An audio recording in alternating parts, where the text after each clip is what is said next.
ஆனா இப்போ காங்கிரஸ் வைக்கக்கூடிய இந்த அளவுக்கான டிமாண்ட் அப்படின்றதுக்கான காரணம் என்ன சார்? ஒருவேளை எங்க செகண்ட் ஆப்ஷன் வந்து டிவிகே இருக்குன்றத வந்து உணர்த்துறாங்களா டிஎம்கே? அதாவது காங்கிரஸ் அடிமட்டத்தில் இருக்கக்கூடிய ஆட்கள், அதே மாதிரி பிரவீன் சக்கரவர்த்தி இடையில ஒரு இவரை வந்து சந்திச்சுட்டு போனாருன்னு சொன்னாங்க.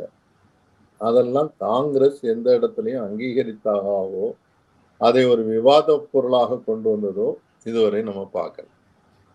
தனிப்பட்ட முறையில் ஒருத்தருக்கு ஒருத்தர் உறவுகள் இருக்கலாம்.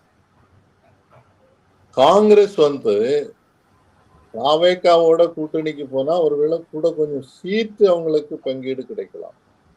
ஆனால் ஜெயிப்பதற்காக வாய்ப்பு இருக்குதா அப்படின்றதையும் சேர்த்துதான் பார்ப்போம். பொதுவாக இன்னைக்கு பல கருத்து கணிப்புகள் வரும்போது பார்க்கும்போது தாவேகாவுக்கு 10%, 11% வரைக்கும் ஓட்டு கிடைக்கலாம் அப்படின்றதுதான் கருத்து கணிப்புகள் சொல்லுது. திமுகவுக்கு எவ்வளவு இருக்குது? 45% இருக்குது. அப்ப யாரோட கூட்டணியை வைப்பதுன்றத முடிவு செய்வது யாரு? காங்கிரஸ் குறைந்தபட்சம் கூட கொஞ்சம் சீட்டு கிடைக்கும்.